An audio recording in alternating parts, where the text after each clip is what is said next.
So how do you create a family financial culture that aligns with your values, strengthens your relationships, and helps you guys grow together as a family?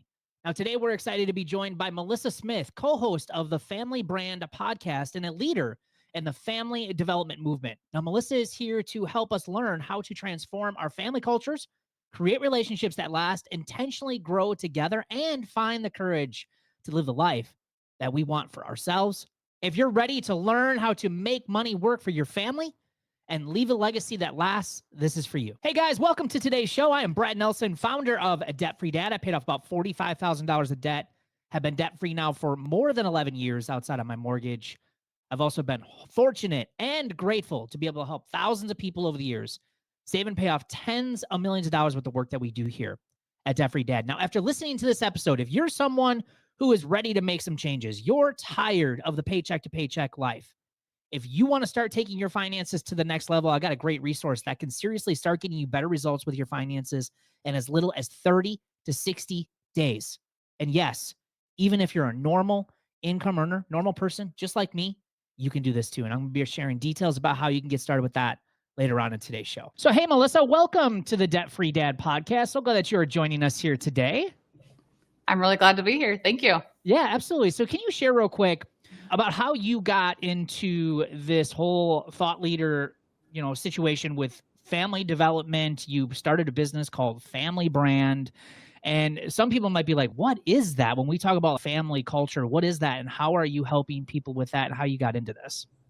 Yeah, that's a great question. It was definitely born from my own experiences, my own journey. Right now, I've been married almost 20 years. I have 5 kids, ages 7 to 17.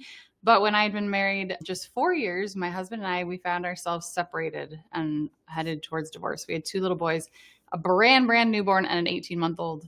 And it was just a really, really challenging time. And we were at this intersection of, okay, where are we going to go from here? And the outcomes of these decisions were looked very different. We ultimately decided, you know what, we want to create the marriage and the family life of our dreams, the one that we dreamed of the day we said I do. Somehow we had got away from that, but we wanted to bring it back to that. We wanted to not just survive in our marriage until the kids were out of the house, but how can we thrive?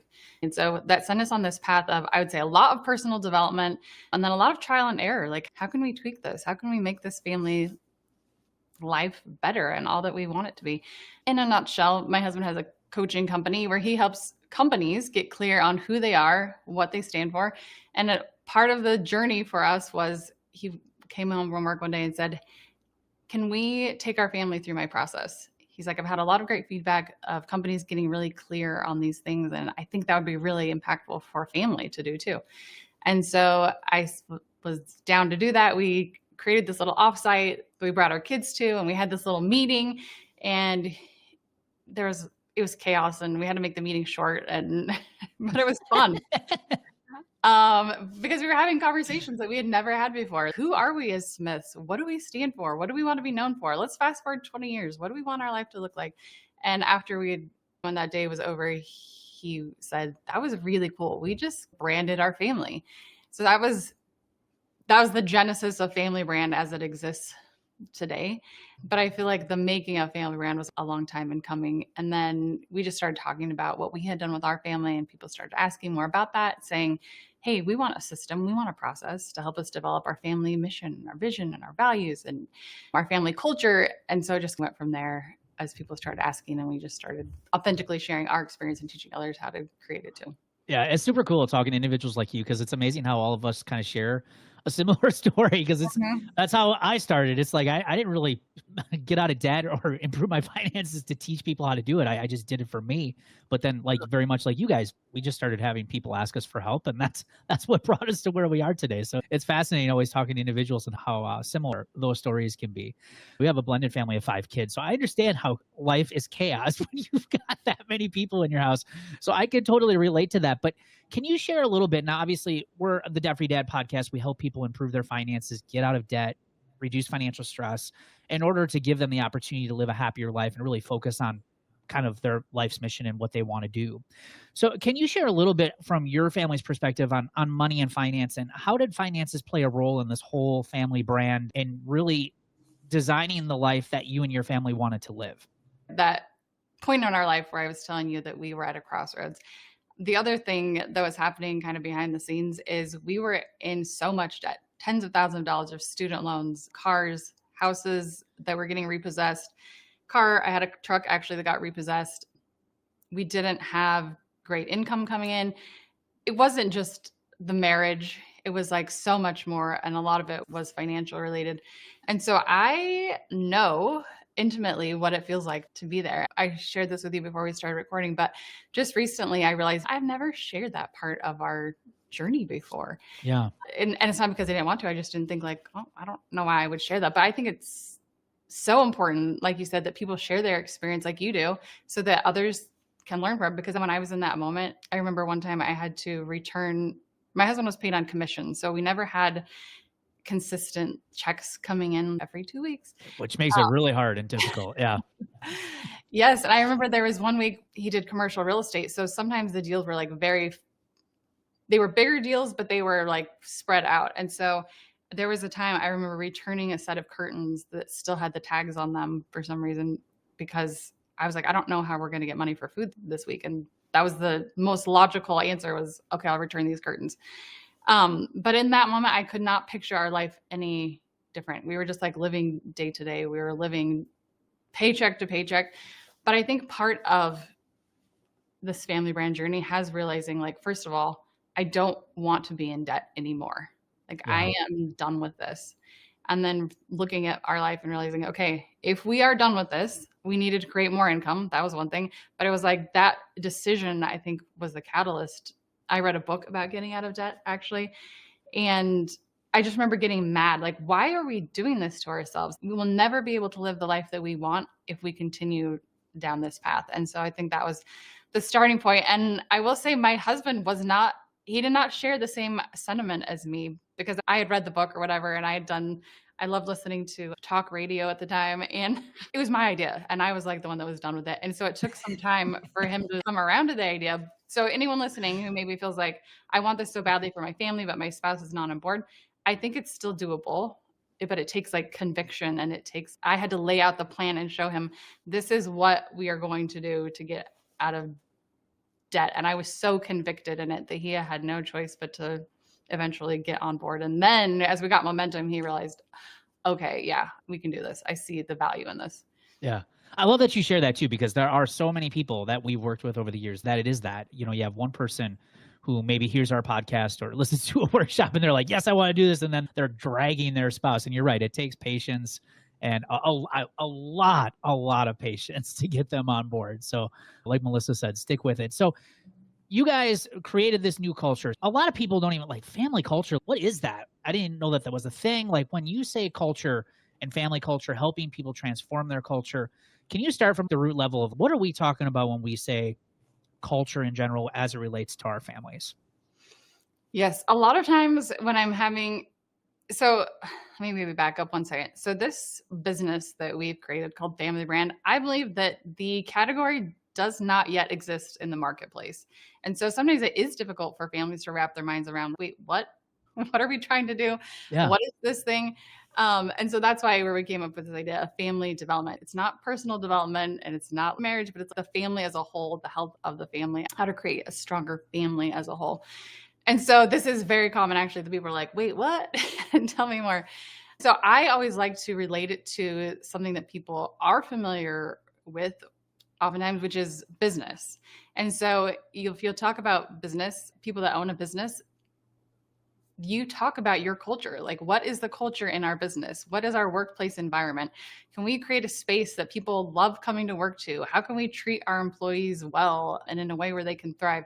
And so it's taking a lot of these same ideas that we do for business, that a lot of times companies spend tens of thousands of dollars figuring out, taking these same ideas and realizing like, oh, I could apply these same ideas to my family, but I haven't even thought about that before. And so I guess one thing that we always like to tell families as it relates to family culture, it is, how are we developing our people inside of our homes? Are we creating an environment in our homes where everyone feels like they have a voice, everyone feels like they are welcome and that they are part of this unit, which is easier said than done. And of course, we all want that, but sometimes we don't even think about it. And so our culture is built by default and it's not built by design. And so we really help families look, are are you creating a culture by design where these things are happening? And then of course we give them ways that they can do that. But I think that's like the biggest thing as it relates to family culture is creating that space where everyone feels like they belong and that they have a voice and there's a safe place for everyone. Yeah. So do you have like a process that you can share that like, okay, family comes to you, they start working with you and they say, "Hey, look, we do want to create, say, a better culture or a better Mhm. atmosphere within our home, one that is obviously more focused on living intentionally rather than, just by default, like you mentioned." Mhm. How does a family go through the process of that? Because again, you just go through life every day and it just seems to be the thing. So how do you go from letting things just happen versus we're going to be intentional, and what are some of the ways that they can start doing that? Yeah, here's one thing you can do. And I actually have this on my website for free. If you go to familybrand.com/meeting, it's this guide of how to start having conversations as a family every week. And so we have a weekly family meeting and we have weekly family check ins where we check in with our kids one on one, or my husband and I together with our kids two on one.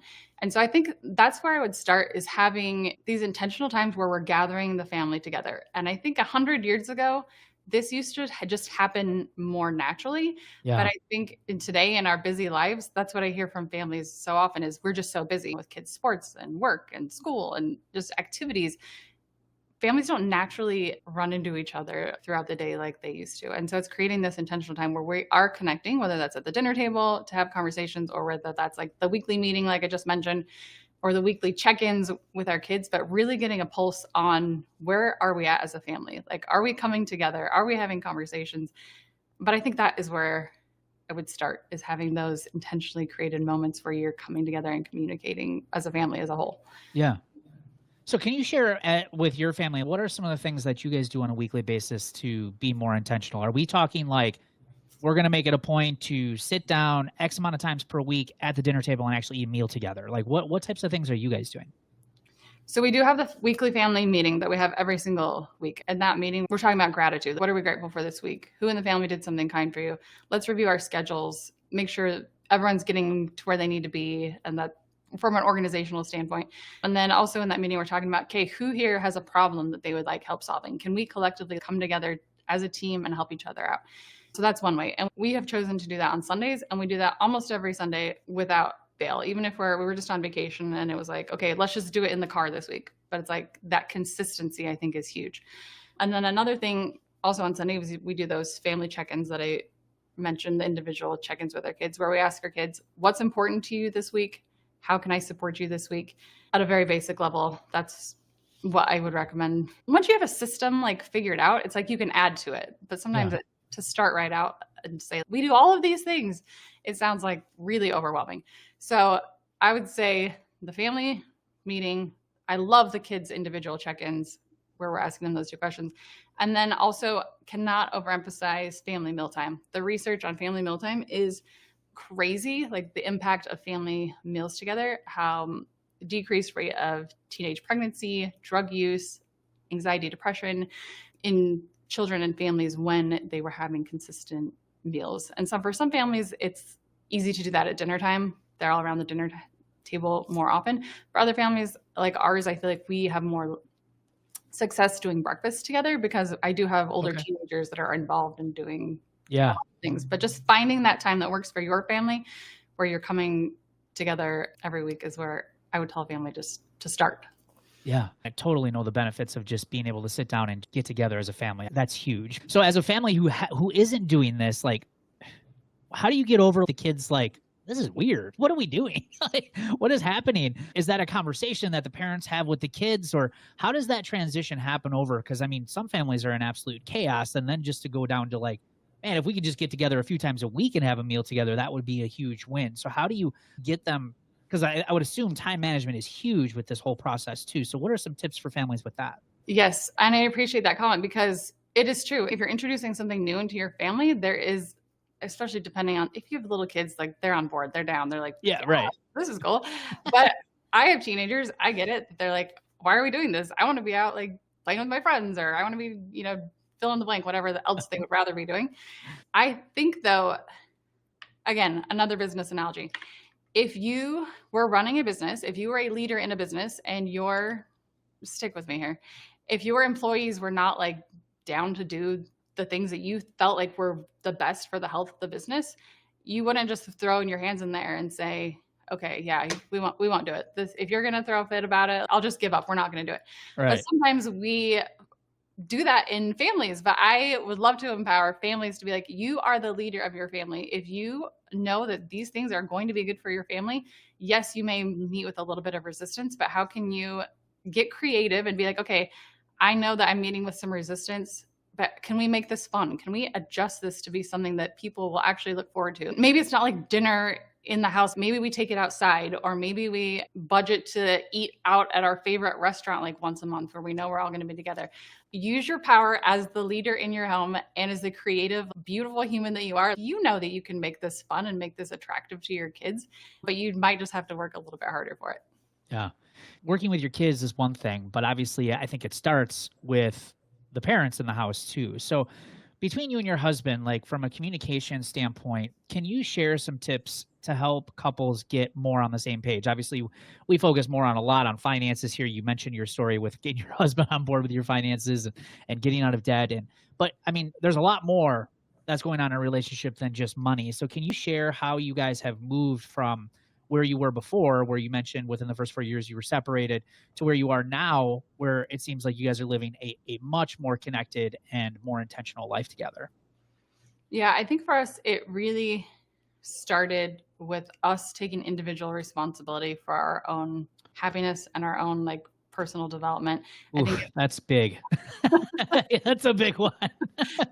I know people, I do get asked this question, what did you do? And I'm like, well, if I could just put a little bow on it, it was like years, but a few like little things that is one, because it was so easy for us in the moment to be like, well, if you would do this, then I wouldn't do this. And well, if you would do that, then I would be happy. But wait, can I take individual responsibility for my own growth and development, independent of anything that you are doing or saying? That is huge. And then I think one thing for me is I had kind of gotten a little bit lost in my early motherhood journey. I Okay. kind of forgot, what do I want? Like, who do I want to be, independent of my husband or independent of my kids? And really like trying to be that person and trying to like develop that person, which again goes back to that personal development conversation. So that was like, that's big picture. Like tactical things that I feel like we do to connect every week are, well, and I will add, as we strive to do that individually, not worry about like what the other person is doing, but like trying to be the best versions of ourselves, we were able to come together. Like I was more fulfilled and I was more happy. He was more fulfilled and he was more happy. And we were able to come together and create something better together because we were working on ourselves individually. We also saw marriage therapists. Like we weren't trying to just figure this out on our own. So that's big picture, like things that we did. Things that we do now to like stay connected and keep that vision are when I mentioned the check-ins with our kids, he and I actually do a check-in with each other every week as well, where we're asking like, how can I support you this week? How can I show up better for you this week? We also take walks almost every day. I think that is huge, like just for connecting at the Yeah. end of the day. Yeah. So good. And I think, you're absolutely right. It's finding those moments of connection and really I think talking a little bit more and being more proactive about what you really want in life. And I think sometimes that's really hard for families, especially for the parents. You mentioned you have 5 kids. I have 5 kids. Sometimes it can be so overwhelming. It's like, where do you find those pockets of time throughout the day in order to have some of those really important discussions, even if it's not every day throughout the week? When do you actually get to spend time talking about, hey, what are the things that we want and the things that we need to do, and how, like here, finances just plays such a big role in helping us being able to achieve a lot of those goals and those dreams. Now, you had mentioned by going through some of this stuff, you had mentioned, your husband was more happy, you're fulfilled, you were more happy and fulfilled. So can you share, going through Family Brand, going through this, being more intentional with building this culture, what were the feelings before versus where are they now? And maybe don't use your own example. Maybe you have some people that you've helped that were like, man, we're stressed, things are chaotic, like life sucks right now, and Mm-hmm. now we're here. So can you share some of the transformations that you've seen people go through with this? Yeah, this is kind of an extreme example, but it's I think illustrates what you're asking very beautifully. Is we had a family that came to us that they were similar in age to our kids. They had 4 kids, ages, I don't know, probably 5 to 15 at the time. And their oldest son, when they came to us, he had struggled with some suicidal ideation, and he had been hospitalized, and he had gotten the help that he needed medically. But she came to us and said, he has resources, he has things, but I feel like there's some collective healing that needs to happen for our family. And I don't Yeah. know what to do. I don't know how to move forward like from this for our family. And so that was the way that they came into Family Brand, and they realized I think more is possible for us, but we don't know how to get there, or we don't know what's next. And so that was the case for her. She just needed a formula, and she needed a system. I didn't even meet with her in person, actually. She just did our digital program. But from our digital program, she was able to be like, okay, who are we as a family? And they were able to involve all the kids in the conversation. Where do we want to go as a family? What do we want to be known for? One of their family values that they came up with is we bring the fun. And as I've gotten to know this family, she reached out to me after they'd gone through our program on social media. And as I've gotten to know this family, I'm like, they do, like they bring the fun. And so I think of them in like that moment where they're stressed and struggling. They're living like truly day to day with everything going on in their family, to being like the family that brings the fun. They were able to just define that and see who are we really at the core of our being. To me, that was a huge and beautiful transformation. Yeah. Well, that's what we live for. That's what we look for. I mean, that's what we're here to help people with. And it's so cool that you're able to walk families through this. And you have some great tools and resources. Like you just mentioned the word stuck. So if families are stuck, they're kind of like, yeah, we're stressed. We don't seem to always have time together. Kids are all over the place. We don't tend to have any focus, being intentional. Like, what are some tools and resources that you guys offer to help people kind of break through some of that stuff? Yeah. So I mentioned before our family meeting guide. Families find a lot of value in that. And that's at familybrand.com/meetings. We also we've talked a lot about time today. And we also have a guide of how to evaluate your family's time. Are there things that you're saying yes to that maybe you aren't aligned with your family that you could be saying no to? And then, of course, we have our digital program. And then I also have a podcast. It's the Family Brand podcast, where we have a lot of these conversations for families, how to be a stronger, more intentional family. We talk about the cool thing about when you talk about family is you can basically talk about anything, and it somehow relates back to family, whether that's Yeah. parenting or marriage or kids. Yeah. So we have some cool conversations over there on the Family Brand podcast too. Awesome. Awesome, Melissa. Well, thank you so much for being on the Debt Free Dad podcast and sharing some of your wisdom on improving family culture and being more intentional. It's awesome to have you on here today. Thank you. Yep. All right, guys, as I said, if you want to pay off debt, save more money, get out of debt, take control of your finances once and for all, and you are seriously ready to start making those changes today, and you want to start seeing amazing results seriously in as little as 30 to 60 days, all you got to do, head over to debtfreedad.com, click on the green button at the top of the page, and I'm going to personally show you how you can get started right now. We get that getting out of debt here isn't easy, but with our help and with your consistency and discipline, hey, we promise you guys, this will be some of the best work that you guys do in your entire life. Thanks for joining us on today's show, and we will see you guys on the next episode.